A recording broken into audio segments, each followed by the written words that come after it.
Everybody, welcome to Rock, Paper, Hand Grenades. I'm Matt Connarton, and to my right is the very special, as we were just discussing, and honorable Gary S. Hey, Hopper. Matt, how are you? I'm well. You're all right. I'm in a good mood. It's 40 degrees out. It was very nice out today. It felt feels like 60. summertime. Yeah, I love it. I love It did. It felt like I should get on my Speedo and. I thought you were going to say motorcycle. I didn't know you were going to say Speedo. I haven't Wow. got. I got to do something about motorcycle. So those photos I saw online are not photoshopped. Which ones? The ones of you in the Speedo. No, those are legit. Okay. Wow. Yeah. Huh. My worst fear is confirmed. Yes. Yeah. A lot of people lose sleep over that. But whatever. Tonight I've been trying to get these guys on for a while, but they're, I thought they were smarter than that, so they came on anyway. Carol and Dan McGuire. Dan has been a state rep for 3 years. You've been active in 3 terms. 3 terms. This is my third term. Third term. You've been active though for a while before that. That's correct. Yeah. And then Carol has been in for 4 terms. Is one of my mentors. Oh, okay. Remember in 2011, I finally got through that bill to eliminate affirmative action in New Hampshire. That was you? Yes. That was my bill. He finally sent it to the right committee. Oh, I didn't realize that. Yeah. Well, that was my bill. It took, I don't know how many terms to do it, and the fact that it went through was more to do with Carol than me. Yeah? Yeah, because she's awesome. Yeah, Carol actually was rated the best person in the legislature for getting bills passed. Oh, really? Wow, Yeah. no kidding. Yeah, there's some organization out there who studies all state legislatures, and just on the statistics, who introduces bills, how many get through the House, how many get through the Senate, how many get passed. And in New Hampshire House, Carol was the top-rated legislator. Wow. Wow. Congratulations. Because that I is get nearly half of the bills I put in pass. Yeah, and half is like the best of anybody. that is a huge. For me, it's like 1 out of 30 or something. I don't know what it is. So you're a husband and wife, and you're both reps. That's interesting. We're in different districts, actually. Oh. They were in different districts together. Sort of. Oh. No. Carol's in the floterial, and I'm in the regular. Gotcha. district. Okay. I didn't know for a second if you were hinting at some sort of marital strife. And No. Yeah. Or the house straddled the Right, town right. line or something. Yeah, now. it's something nobody from any other state can understand. Yeah. Because nobody else has overlapping districts or, Does anyone- or multiple. Oh, I reps. thought you meant about no one could understand about a husband and wife. Yes. So they have that's what I trouble mean. with that, too. Yeah. Yeah. Has anyone pitched a reality show? Not to us. Okay. No. Frank Saporetto was talking about doing a reality show. Was trying to pitch for a reality show about the New Hampshire House. Yeah. There's always so many characters. Yeah. Which is It's true. actually a really good idea. It is a good idea. I don't know. You'd have to get into too much sausage making. Oh yeah. Yeah. But the okay. Maybe so if you let people into caucus, you know that. I don't know if God you want forbid. that. What is it? On the news this week, there was Warren Groen, who's been on the show. His brother's been on the show when he was a state senator. I think I would never have said that, and I'm willing to say almost anything at the well. But basically, there was a bill that a bunch of fourth graders, correct? Yes. Fourth graders introduced to make the red-tailed hawk the state raptor. Yes. Okay. There's a couple of things that were missed in the press. One is that I thought was kind of a certain amount of hypocrisy was that 3 state reps got up and spoke against it. A lady from Concord, I've forgotten her name, Christy Bartlett, Warren Groen, and John Burt got up to speak against it. All 3 of which said it's a waste. This bill is a waste of time. Right. Right. Well, They could have just shut up and we would have passed saved it. time. Right. Yeah. But collectively they used up a minimum of a half hour of legislative time. Yeah. There's 400 state reps, so they used up 200 man hours to tell us it's a waste of time. Right. Right. Now I don't understand why nobody points that out. True. And John's a business owner. Yeah, John he Burt, should so he should know be better. more He should be aware. efficient. Yes. But the thing that Warren did that really made him an international infamous is he said. Is it like a YouTube video or something? No doubt. No doubt, yeah, it's probably everywhere. But he, in effect, said that the red-tailed hawk tears apart its victims into pieces, and would be better made the bird to represent Planned Parenthood. Mm-hmm. Yeah. Which, when you got a bunch of fourth graders in a balcony, probably isn't the wisest thing to say. Right. Mm-hmm. Yeah. But the people don't know is that Warren is a really nice guy. I mean, he is a sweetheart. He's been up there for I don't know how many terms, fighting the good fight. 3? This is his third term. Third term, and he's been fighting the good fight and doing really great things. And I think he shouldn't have said that, but clearly. And this has made national, even international news, even in Canada. Yeah. He's getting the publicity that Valancourt wanted with his Sieg Heil comment and didn't get. Yes. So. Yeah, so we're great friends with the Gruens because we had them build our house. They built your house? Yeah, they're in the construction business, and we sat down with Fenton and Warren, and when we made the deal for the house, it was like 6-7 years ago, and so we signed the deal. Everything was fine, and so then. Right after that, Fenton said to us, "I'm going to be running for the Senate," and Warren says, "I'm going to be running for the House." Oh no! You know, and we said, "Who's going to build our house?" And they said, "Oh, our sons will do that." You know, rather disconcerting. But their sons did a fantastic job. Well, so good. you know, Yeah, it was like, it is. It's actually a beautiful house. You Thank guys you. still don't have TVs, right? No, we don't. No, we can't watch this show. It's terrible. No, You can watch it online. Oh, there you watch it go. online. Oh, yeah. Yeah, I absolutely. went. You had like a housewarming a few years ago, Yes. and I went over to that, and it's like, most people's living room is set up around a TV, Yeah. right? Oh, yeah. No, this is books. Yeah. That's Everything- awesome. I admire that. I do I too. admire Thank that you. a lot. If yeah. I read, I'd be really impressed. Yes. But so anyway, the gas tax. We had the gas tax today. Well, and we I did felt and we like, didn't. Huh? I was listening to National Propaganda Radio on the way into Concord, and Joe, what's his last name? Anyway, Joe was saying. Joe was on the exchange explaining why we needed a 7-cent gas tax, and he said he's a conservative and everything else, but we really need this tax. So what happened? I know that they said that it was a non-germane amendment to House Bill 357, so that's why it was pulled. Right. But I also know that necessarily doesn't stop anything.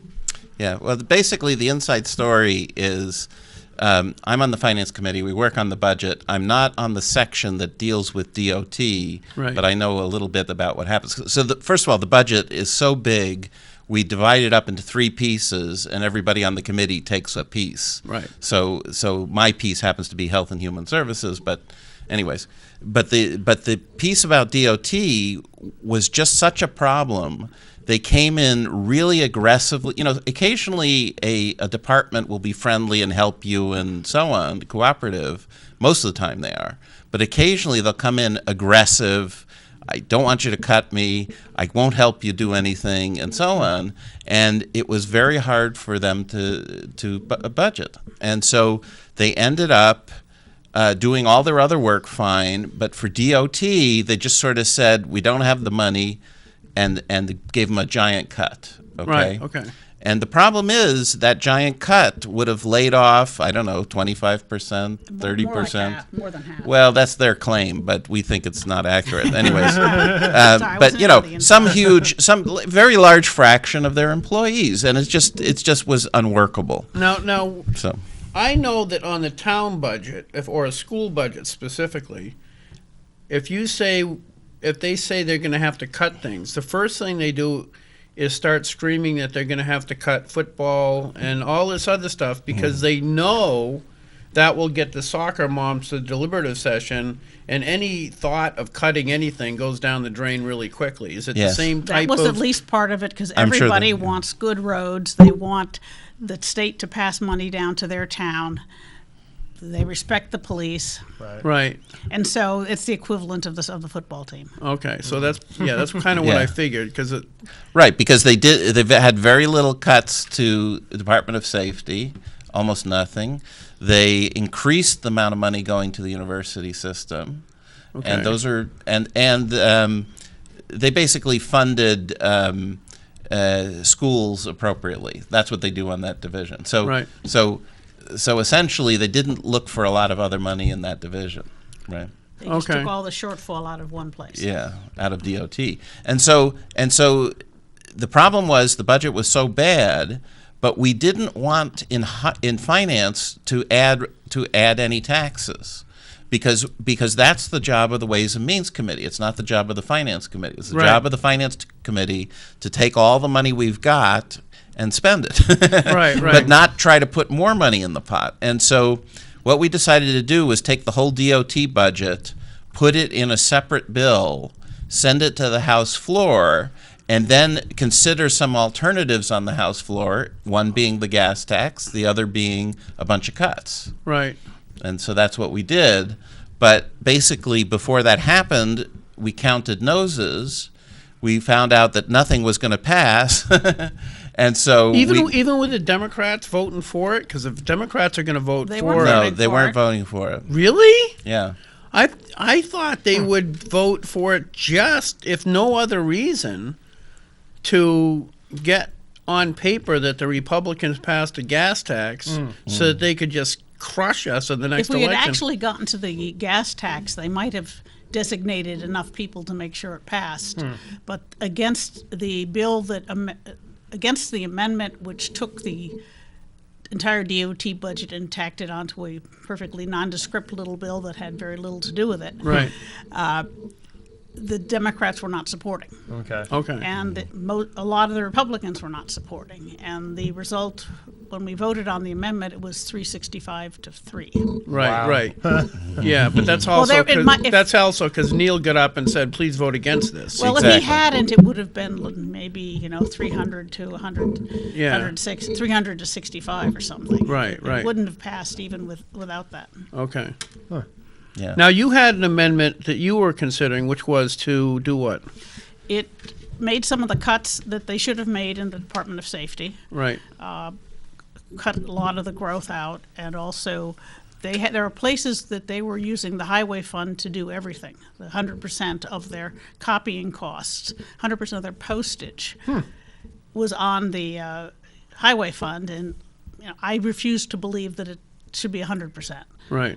Yeah. I'm willing to argue what percentage it is, but 100 is out of the question.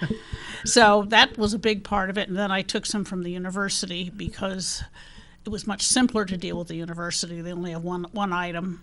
Right. And also, since we only provide, 5% at most of the university's budget.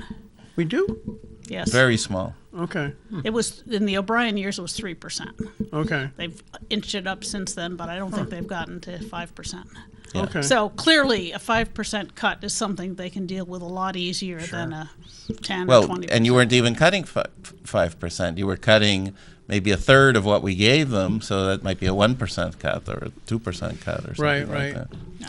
So that was an option. If we had passed the committee amendment, then we could have thought about that. But okay, but then we never got there. So right. But I was actually going to vote for the gas tax, and I was going to argue in favor of it, because basically, what I think it's the most constitutional choice. The reason the DOT budget is in trouble is because we've kept using these one-time specialized fixes that threw a little money in from here this year, threw a little money in from that the following year, and so on. And all those kind of gimmicks have sort of run out. Okay. And really, the Constitution says you should draw a circle around the roads and associated stuff, like DMV and troopers and that sort of thing, and they should be self-supporting, right? So you got the gas tax, you got tolls, and you got registration fees. Right. And so if you put those in a box, that box should be self-supporting, and it's not right now is the problem. Okay. And so I think that the gas tax is the best solution for two reasons. Number one, heavy users pay more than light users, right, which is appropriate. And number two, about 40% of it is paid by tourists, right? Only 60% is paid by New Hampshire residents. That's interesting. You know, and the same thing is true, by the way, of the rooms and meals tax and stuff like that. Doesn't that have diminishing returns? In other words, if you keep taxing the tourist, you end up with less tourists. Well, we still have a ways to go before our gas tax is at the level of Maine or Massachusetts Oh, really? or Vermont. Yeah. Okay. Yeah, we're a little lower, although this proposal might have put us up in that level. So, yeah, I mean that's a possible side effect. Yeah. Now the other one, I was actually, because I was, like I said, I was listening to that on the way in, and the thought I had, I guess it's not an original thought. I keep wanting to come up with an original thought. It's difficult. It is difficult. I keep trying, and but anyway. That's all been done. Yeah. Just look at it that way. My original thought, until I found out somebody else had already thought of it, was that that when you register your car, I mean, when you inspect your car, they check the mileage, and to have a surcharge based on how many miles you put on. Right. Yes, and that has the same objection, the same defect compared to the gas tax, which is it's all paid by New Hampshire residents. Okay. Yeah, I know. I Right. understand that, but it also would catch those the communists that drive hybrids. Yeah. It turns out there are very few of them. So, Oh, really? Yeah. Well, that's what the DOT keeps saying. It's, well, you know, all the hybrids are using the roads and not paying gas tax. Yeah, it's really interesting. the amount that we collect in gas tax has been very flat. So the last 5 years, essentially, we're getting the same amount of money every year. Okay. So it's not the hybrids or whatever haven't really cut into it. It hasn't been growing, but it hasn't been shrinking either. Okay. So that's it. So that's my pitch for the gas tax. But you know, it's like we're not going to do that. What we're going to do is effectively reach back into our bag of tricks and get ourselves set for another 2 years, and then worry about it later. You know? But the thing is most Republicans run on I don't know how many of us take that pledge. I never take a pledge because I don't feel as though I should hand my allegiance over to somebody else. But a lot of people do take that I will not support any new taxes pledge. Right. How does that work? I mean, Yeah. It depends on whether you think it's a new tax or just increasing an old tax. Yeah. But for so a Republican, the new I mean, tax rare. thing is aimed at no income tax, Right. No sales tax, no taxes we don't already have. But at some point, this is the way this tax is not a percentage, right? It's just a dollar amount. We raised it a couple of years ago, 4 cents. Yeah, last term was 4 and before cents. that we raised it 20 years earlier to 18 cents, right? Okay. So you know, it's a number that presumably over time is going to be going up a little bit, right? Because it's just a fixed number, right? So is this the only tax that you've ever supported or increase that you've ever supported? I would say pretty close to. Yeah. In committee, I did support a fee increase, which we didn't end up doing, on hospitals, because this was a licensing thing. Essentially everybody in New Hampshire, you want to work, you got to have a license. It seems like, you know, we have doctors and nurses, and Politicians are one of the few jobs. yeah. that We're unlicensed. Should be licensed.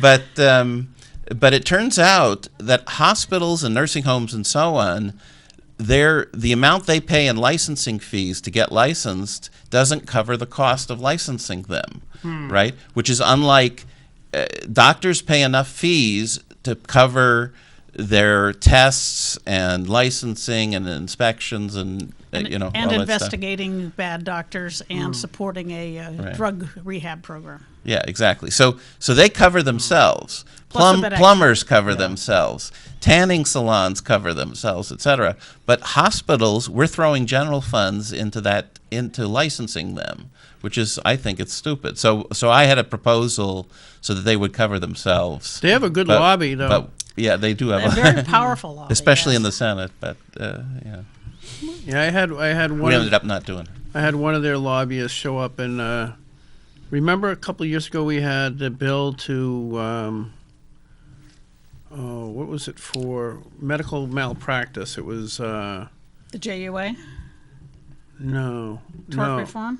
It was basically to have, if somebody had like it was earmarked, or we were told that it was earmarked for those people who had small medical claims, like they can't use their finger anymore, and it's only worth $5,000 or $10,000, and the lawyers won't Workers' even. comp? No. This was the one for accelerated claims, where you could agree not to go through the court process. The early offer thing? Yes, Early the early offer, offer. right? Okay. Yeah. Okay.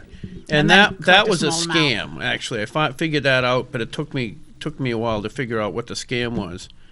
And one of the lobbyists came into my committee, and part of the problem with the bill I saw was that the insurance company could just like lowball you, and then kind of once you were in the system, that was it, because the threshold to take them to court if you tried to opt out was so high that you couldn't possibly win. Okay. And so the lobbyists for the hospitals came in and says, well, I just want you to know there's no lowball offers in this bill. And this is how lawyers' minds work, within 2 minutes, he's explaining if the offer is too small, this is how you go about trying to adjust it. Son of a, right? So he basically lied. Yeah. And so then one of the other state reps, I had Brandon Gaida and Lucy Weber were on the committee then. And somebody asked him a question. He said, why would the lawyer necessarily do the right thing? And he says, well, lawyers have a certain code of ethics that they have to go by. And the committee started rolling on the floor? No, it's the Judiciary Committee. Sorry. Yeah, You're very so respectful of the lawyers. So anyway, I got a chance to ask her a question. I says, I just want to tell you, because he had just lied. I knew he did. So when I had a chance to say something, I says, I just want to let you know that's, I think, the first time I've heard ethics and lawyer in the same sentence before. And Brandon Gaida and Lucy Weber were so mad at me. They wanted me to apologize, and I still feel guilty about that. Yeah. Anyway, so You're losing sleep. yeah, a lot of sleep I lost over that one. So what else did we do today? Today? Oh, the building aid? School building aid? School building aid. That was, what did we do? Oh yeah, we voted to We not, voted to basically not fund it. We don't have money for it. So this is something where what they did was years ago was start a whole bunch of school projects and promise that the state aid for those projects would not be paid at the moment that they were started, but instead be paid over long periods of time. Right. And so we're in the process of paying off that long periods of debt, and it's costing us $42 million this year, for example. Actually, that wasn't that long ago. It was in the 07-08 budget when Governor Hassan was the majority leader in the Senate. And so instead of including the school building aid as a regular expense in the budget, they borrowed for it.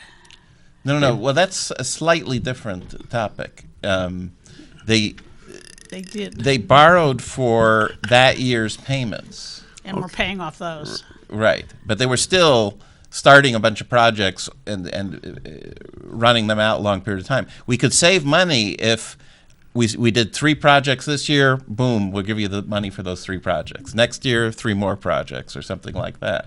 And anyways, but this was a bill to throw in $8 million to start a whole bunch of new projects. And we just decided we didn't have the money. So it was to start new projects. This was a bill to bring the current $42 million up to $50, so the $8 million extra would be for new stuff. Oh, okay. So we didn't cut anybody. We just said, no, we're not. Okay. We're not going to add anybody else to the distribution list. I tell you what, the next budget is going to spend something like $700 million more than in that biennium than in the previous biennium, right? Right. But I mean, there are a few places where money used to go here; it's now going there, right? So the person over here is saying, "You cut me." Right. But if you look at the giant picture, there's no cut. It's a increase. Most of the talk about cuts is from people that believed the governor's budget, which was. Yeah. That happens every year, Yeah, though, because well- I know the. I think I was doing my show like the week after, and somebody says, "Well, what'd you think of the governor's budget?" And I said, "It really doesn't matter."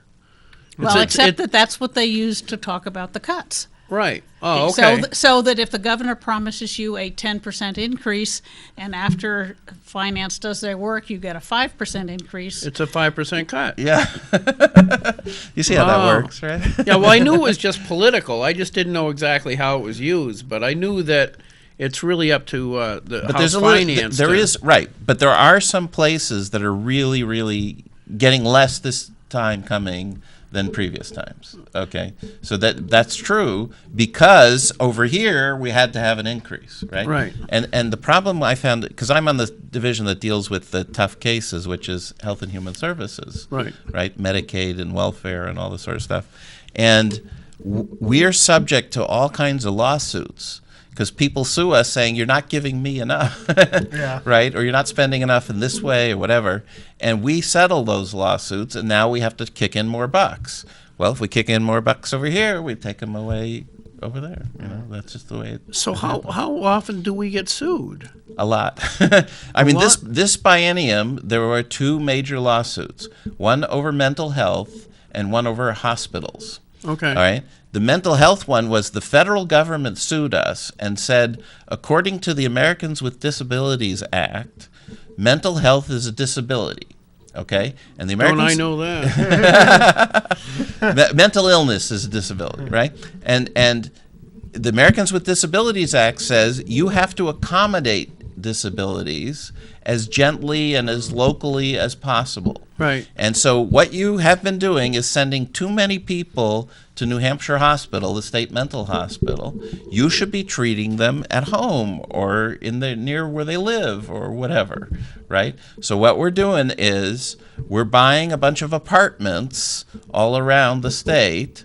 We're putting together teams of a psychiatrist and a nurse and a so on to work in those apartments, and so we'll treat people over where they are as opposed to send them to New Hampshire Hospital. Now, what they don't tell you is the average length of stay at New Hampshire Hospital is 10 days. Right. Okay? So if you go you have a nervous breakdown or whatever, you go to the emergency room, they say you need to go to New Hampshire Hospital, they'll send you there, and what happens at New Hampshire Hospital is they figure out what your case is, they work out the right medications for you, they get you started on those medications, they send you home. So you're there 10 days on average. Right.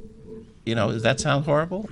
You know, well, it may not be nice to be locked up in the mental hospital for 10 days, but you know, it's not the end of the world. No, right? it's not. So, I know it's not. I know that, you know, from people that I've worked with, it doesn't necessarily work because if you if somebody's duly addicted and you put them in New Hampshire Hospital and they just get whatever emotional issue they have under control and then ship them out. Their likelihood that that's going to be successful is close to zero because any kind of addiction or substance abuse is unlikely to be cured unless you really want it to be. Yes. And it's a lot slower than getting the right meds for mental illness. Right. Yeah.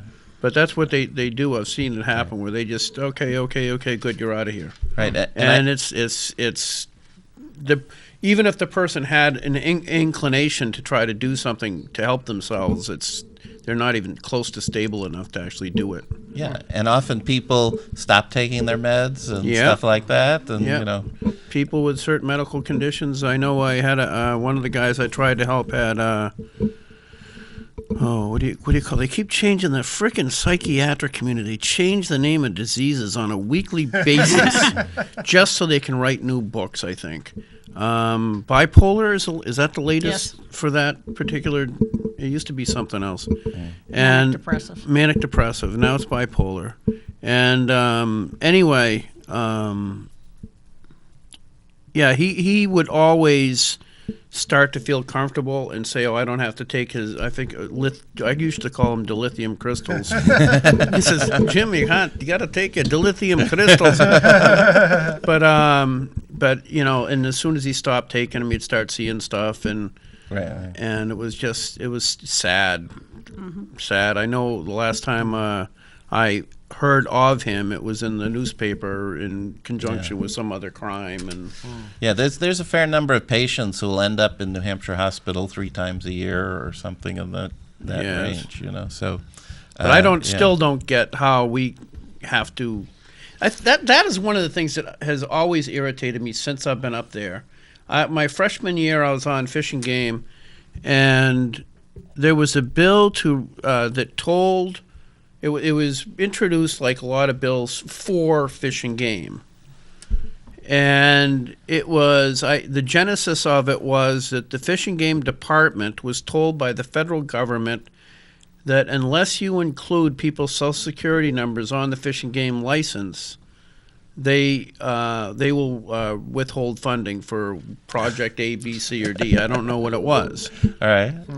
And it was offensive to me that the federal government took my tax money that they took out of my paycheck every single week for the sole purpose of blackmailing my state to do stuff it doesn't want to do. And it's like that with everything, because the setting up those local things for HHS, I can't see how that's helpful. Well, if somebody gets treatment that much quicker or in their home, maybe they can avoid a trip to New Hampshire Hospital. It's possible it could work. Or they can be supervised and take their meds more regularly. Yeah.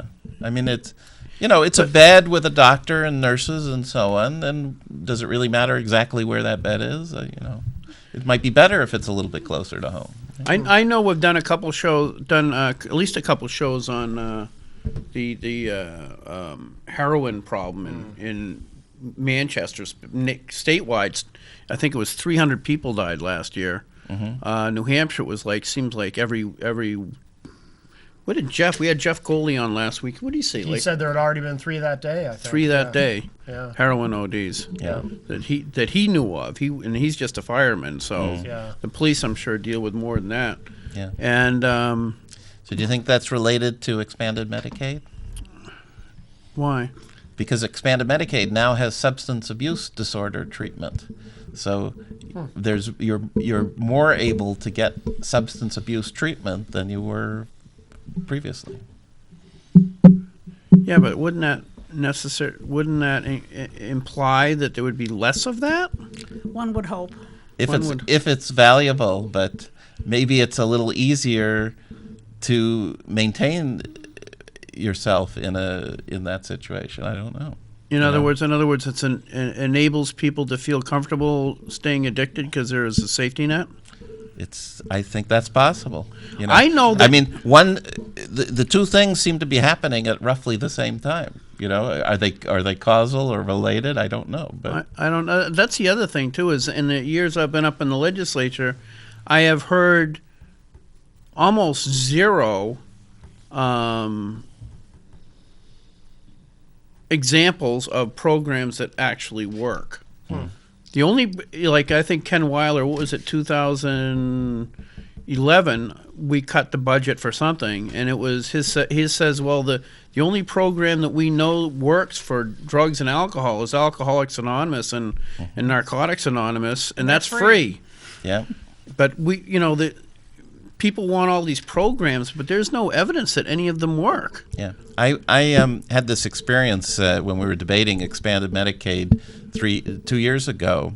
After a public hearing, somebody who was a legislative employee came up to me, and what they said to me was that they themselves had been a cocaine addict, and one day they found themselves in their dingy apartment. And they said to themselves, I got to turn my life around. I got to do something. So they did, and they turned their life around and went to college and eventually got to a nice job in the legislature and so on. And so the point that person was making to me is, nobody else can do it for you. No. You've got to do it for yourself, right? You've got to decide for yourself to stop. And so I do wonder how effective are these kind of programs, right? Yeah, I know, having dealt with addicts and stuff, that even if somebody wants to change, if they can't get like a break from it, like a physical break to get through the physical addiction, they don't really have a chance because it is so compelling. You know, it's like telling somebody, okay, just stop breathing. Just stop smoking. Yeah. And it just doesn't work like that. So I know that we should do something to help at least that transitional point.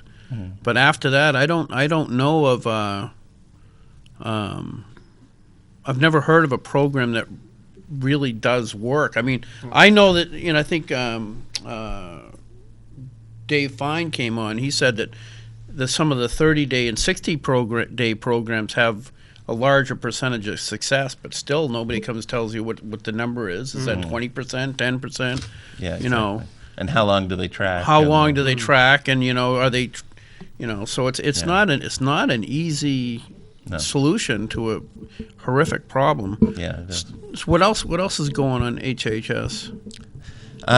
Well, like I said, the budget was difficult, and one of the most difficult ones was the area of developmentally disabled.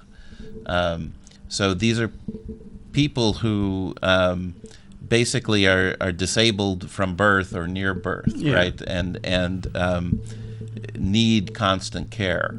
And they had a very complicated system for taking care of them with sort of the existing population, and then they had the new population, and then they had what they call acquired brain disorder, which means something happens to you later in life, a car crash or something. Spend too much time in the legislature. Yeah, exactly.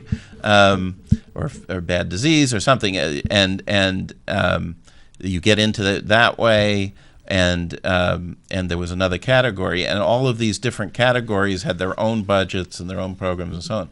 So what we did was say it doesn't really make sense to decide ahead of time we're going to put $3 million here and $20 million here just based on estimates of numbers. So we put everybody into one category and let the department decide who's the severe case, who's the light case, and how much to fund them. But we did make some fairly big reductions to that budget, and it, in some sense, because we could, because other kinds of reductions, we had a goal of cutting out maybe 140 or 150 million in general funds from the governor's budget just to make things balance, and a lot of things that the department said, well, here's 60 million here. When we actually go look at it, it's, well, you can't take away kids, and you can't do this, you can't do that. That might turn out to be 10 million, So that this was an area where we could make some cuts. So we did. Yeah, I know. I was talking to, and that was a tough one. I was talking to somebody that was they deal with the developmentally disabled in school. And a lot of those kids, their IEP says that they have to have a nurse keep an eye on them all day. That gets really expensive. Yes, but it's worse than that, because they can have a few children in the classroom, each of which has a nurse. Wow. Oh, wow. How inefficient. Yeah. Less than smart. Yeah. But it's because we write policy instead of, people on the ground aren't writing anything. It's the people, Right.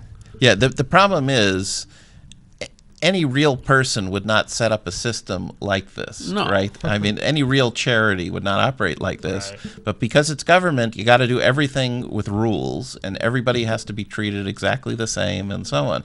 And so the way the system is set up, you're in the developmentally disabled system once you become an adult, once you're 21. Yeah. But from 0 to 21, you're part of the school system, and all of your benefits and everything comes from the schools. Right. And it's just, a lot of stuff. I mean, some of it is living help, nurses, etc. Those aren't school activities, right? No. But that's the way the system works. Yeah. When I worked at a food bank, we made a deliberate policy not to ask for people's income and not to see if they would fit into any of the rules. We just said, if anybody comes in and asks for food, they need it, we'll give it to them. Yeah. And that was much easier than trying to make up a set of rules and then following it. Right. Yeah. I mean, who wants to go through paperwork and all that? Right. You know. Right. Yeah, it's all yeah. It's all, like you say, it's also like when the government writes rules, it just gets stupid. Mm-hmm. You know, because you can't. There's no judgment left. I'll give you another example. In traditional Medicaid it's for poor people who have something else about them that makes them need charity. So they're poor kids, poor elderly, poor disabled, poor pregnant, poor whatever, breast cancer, something like that. So there's like 20 categories, all right? That's traditional Medicaid. We pay half, the federal government pays half, and it provides medical and other kinds of care, not living expenses, but medical-related expenses, hospital, doctors, that kind of stuff. What we've added recently due to Obamacare is called expanded Medicaid.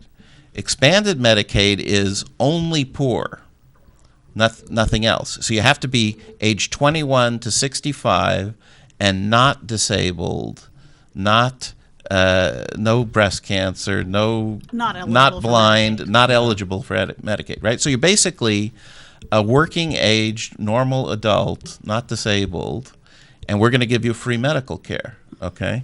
As long as your income is below a certain level. Right. So what kind of incentive is that to go to work, right? It's just a crazy plan. And what's worse is... No, that's only for medical insurance, though. No, that's Medicaid. Medicaid. I don't know what the difference is. Medicaid is government-paid health care. It Okay. is not Yes. insurance. It is actually health care. Okay, so... Yeah. All right. Well, it's kind of like insurance. We pay a company to pay your bills when you go to the doctor and you go to the hospital and all that stuff. It includes a bunch of other services. It's got optical, glasses, hearing aids, wheelchair vans. For disabled people, it's got people that help you dress and that kind of stuff, right? So it's got a lot of stuff in it, but it's basically a very good medical plan. But anyways, the point of expanded Medicaid for working age poor people, right?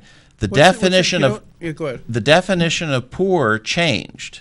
It used to be you couldn't have more than $2,000 in the bank, and your total income had to be below the poverty level, which is about $15,000 for a single person. Okay.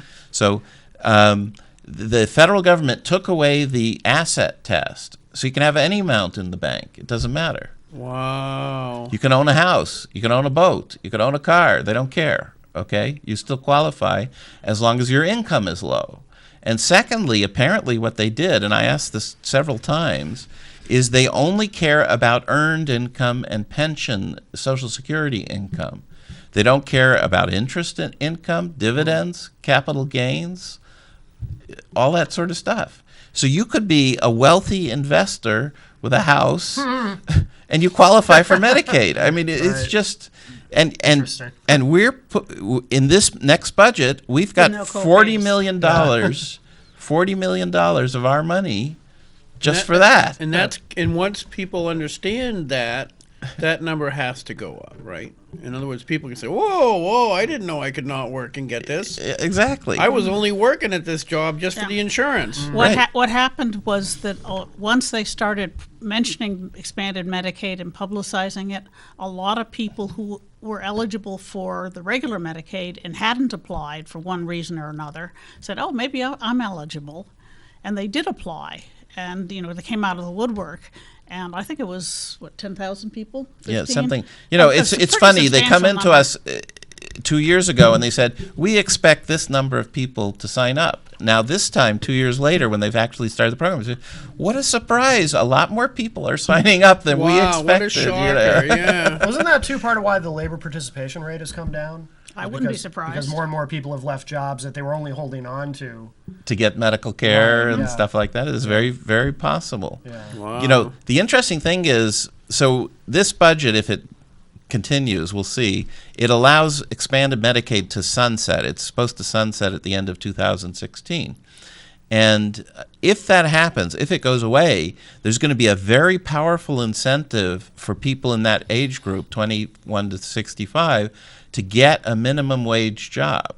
Because the way Obamacare works is once you get up to that 100% of the poverty level, which is basically a full-time minimum wage job, then you go to the exchange and get medical care, but it's 100% subsidized by the feds until you get up to 150% of the poverty level.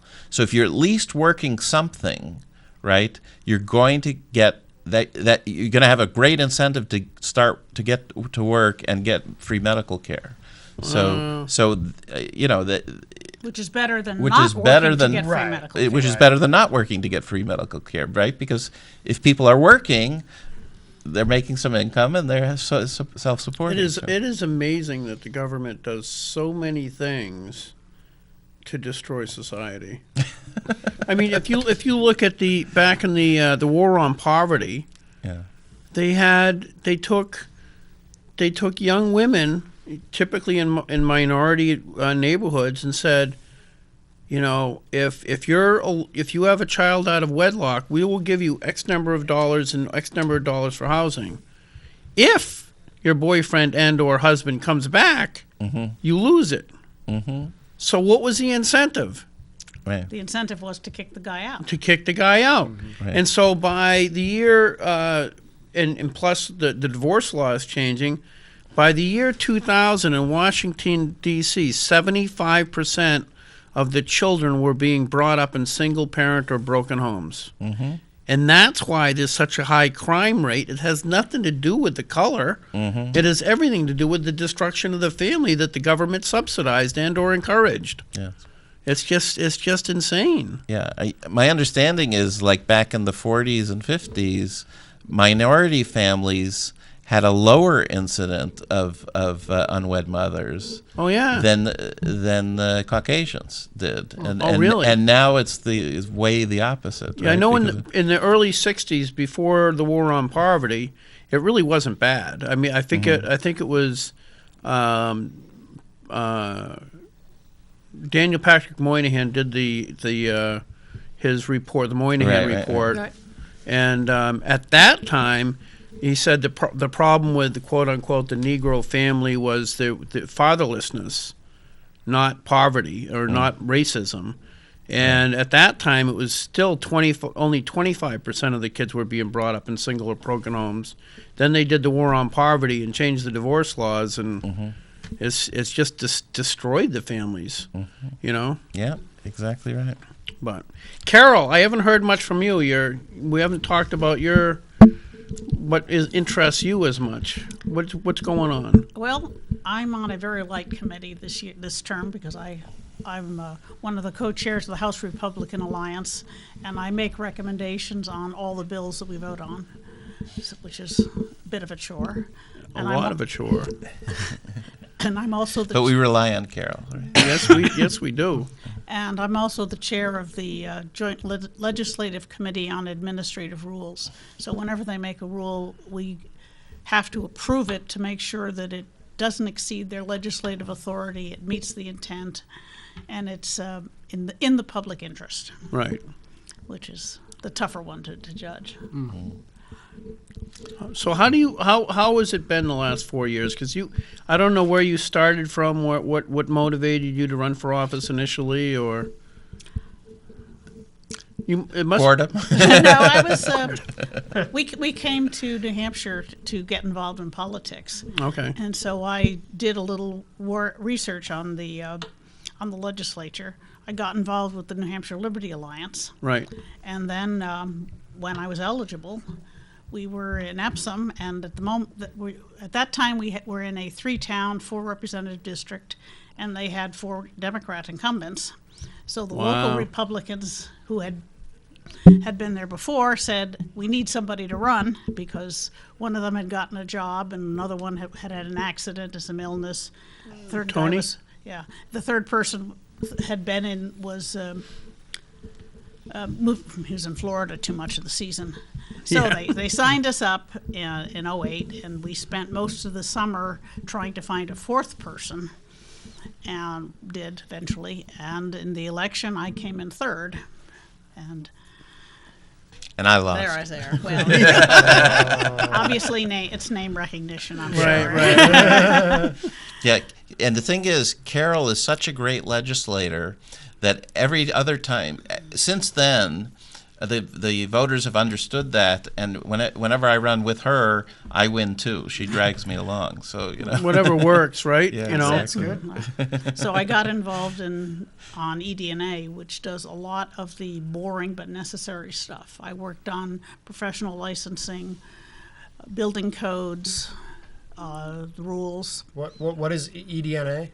It's one of the obscure House committees. It's called Executive Departments and Administration. Okay. Among other things, it deals with the organization of the executive branch. Oh, okay. So we deal with pay raises and personnel policies. Okay. Yeah. Retirement. Promotions, Yeah. the retirement system's been a real joy all along. Oh yeah, I bet it is.